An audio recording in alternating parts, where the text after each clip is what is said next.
What's up, everybody? Tony here. It is Saturday, November 18th. Hope you're doing well. Hope your day is going well. I wanted to address a commonly asked question about Ripple XRP. I've had that question sent to me via YouTube message, direct message. Also, I have had friends ask me this who are new to crypto investing. And also, I've seen it on forums, online, and even in the YouTube comments on other videos. And the question is, why does the price of XRP stay stagnant even when there's great news that comes out about Ripple, right? And we have actually had a trend of great news and good news about Ripple that have come out in the past months. Even just recently, this past week with the American Express partnership, and the price of Ripple did, jump to like 27 cents, but then it went back down, right? It didn't kind of maintain or go to that next level. So people are like, well, what's going on? I even know some people who've gotten frustrated even around swell, and they sold their XRP.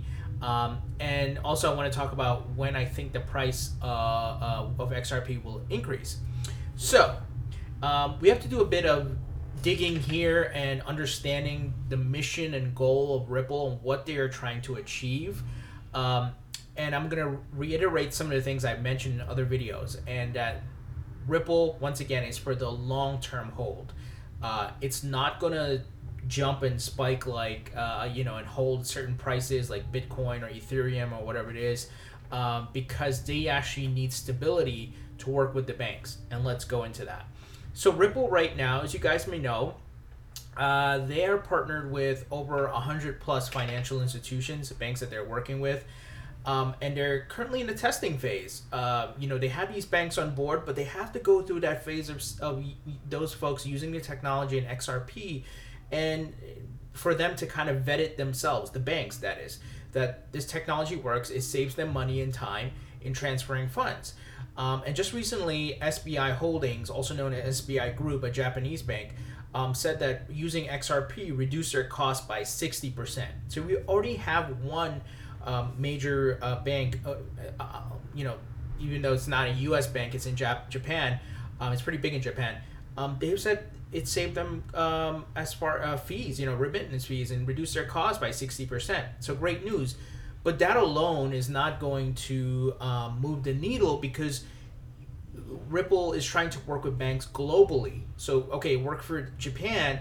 Okay, we need Mexico, we need, whatever it is, whatever country. We need the U.S., we need Canada, we need all these other countries and banks in those countries to actually get similar results. It doesn't have to be 60%, but if you can cut their costs and increase their profitability, they're going to leverage it. And XRP, if you have the price of XRP being volatile and it's jumping up and down and there's no kind of consistency, that's going to be bad. It's not going to work for Ripple in what they're trying to accomplish. So I actually believe that Ripple, and working with some of those the 100 plus banks, they're controlling the price of XRP, maintaining it at a certain level so that's not going nuts, and because people are trading or buying it, or the great news that has been coming out, so it's not going nuts, because they need that stability. And here's a scenario in why they need that stability. So let's say a Japanese bank wants to send $10,000 to a US bank using XRP. And let's say the current rate of XRP is at 22 cents. So the Japanese bank, if you divide $10,000 by 22 cents, it's around 45,454.55 XRP. So let's say that's what they need to send. And they're getting everything together and getting ready to send it out. And they hit the button and send it. But by the time it gets to the US bank, there's fluctuation, right? The price maybe per XRP went down to maybe 10 cents, or it jumped up to 50 cents. Do you see the problem? What would happen here, and why the banks would not want to trust it, and the problem that's going to occur where one party is not going to get their expectations met. So let's say the Japanese bank if the price goes up, during the transaction, the Japanese bank overpaid. If the price goes down, they underpaid. So that is not going to work. That is not going to work. There needs to be some sort of stability. Now, sure, is there going to be some minor fluctuations? Like if you had it's 45,454.55, and then it jumps to 0.59 or 0.60. Sure, those minor fluctuations are not a big deal because it's like one, XRP.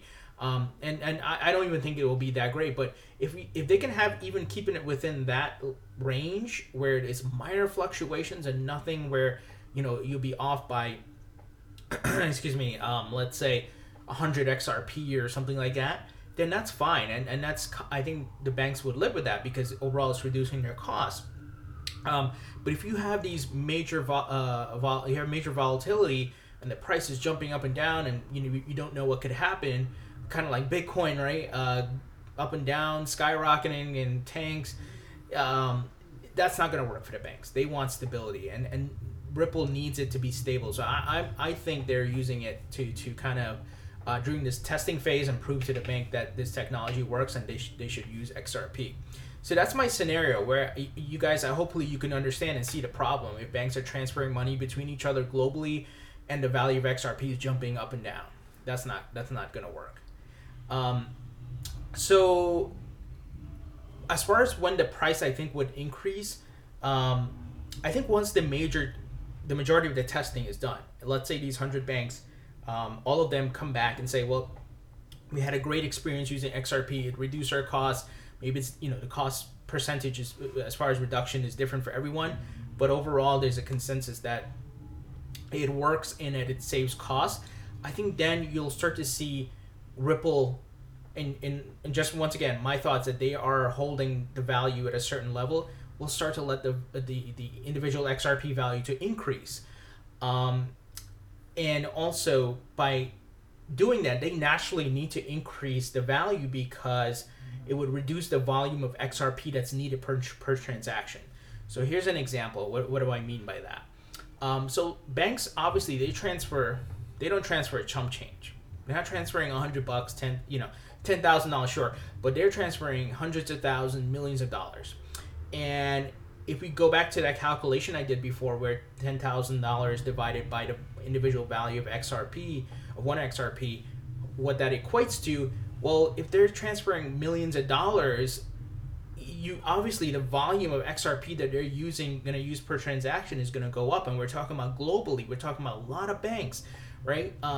So let's say $1 million at a rate of $2 per XRP. If you do the division, pretty simple math, will require 500,000 XRP for a transfer, right? So whichever bank, a Mexican bank to European bank, whatever it is.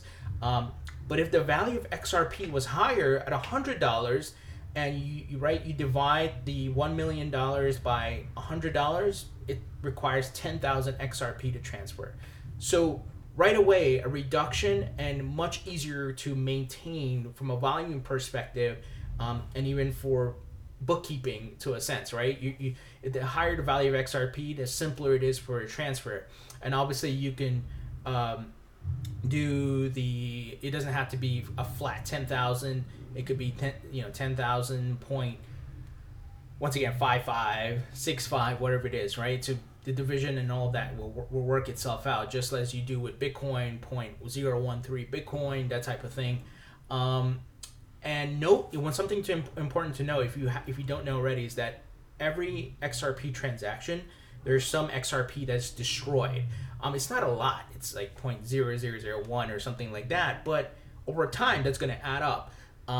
So the less XRP that's used per transaction would reduce the amount that's destroyed.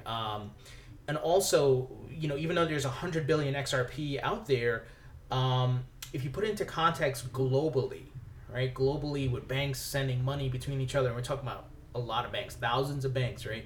Sending a lot of money between each other. I'm talking about millions of dollars, and over a span of years and so forth. You're gonna have XRP being destroyed, and you're gonna have XRP being used in a high volume. So is that enough? So that's why I think the price has to increase, but it's not gonna skyrocket overnight. It's a long process. I'm holding XRP, and I think we might start to see some increases in 18, I gave my prediction of like $1 or $2. But I think, you know, as more banks get on board and they test this out and they get through all the trial and error and all the issues, and they come back with the results just as SBI Holdings did, and they're able to show, hey man, we saved money, we reduced costs and increased, and reduced the time spent for transaction. Then and more banks get on board, we will see the value increase. But I hope this helps shed some light in why the price is stagnant and why it's not just jumping overnight and going to that next level, because Ripple needs it to be stagnant right now and consistent, because they're in the testing phase. Even though the banks have partnered with them, it doesn't mean that they're going to stick around. If, you know, Ripple's technology or XRP doesn't work for them, they're gonna get the fuck out, right? They're like, fuck this, I'm gone. I'm gonna go back to our normal ways of transactions and sending money to other banks. So that I hope this helps you guys. I hope you understand what's going on here and why it's stagnant. So and that's why I keep saying in my videos, this is a long-term hold, and it's not gonna jump overnight. And I know some people are into crypto just to make money, and yes, I'm in it to make some money too, but I have realistic expectations, and that's why I mentioned in my other videos, read the white papers, get to know the business and what's happening and when things are going to happen, and every business is different, and understand the mission and what needs to happen. Kind of crawl before you walk before you run. There's steps to getting to that next level. So there you have it, guys. That's my explanation. I hope this is helpful. Would love to know your thoughts, what you think. Was this helpful? Leave your comments in the comments section below. Thumbs up and subscribe to my channel for more videos on Ripple and cryptocurrency on a whole. And also, if you don't mind, check out my website, thinkingcrypto.com. Just for those of you who are new to cryptocurrency and trying to learn and invest, I built this site to kind of help folks. So let me know if you have any questions. It is a work in progress. I got more content to add to it, but please check it out. I'll have a link in the description. But that's it for today, guys. I'll talk to you later.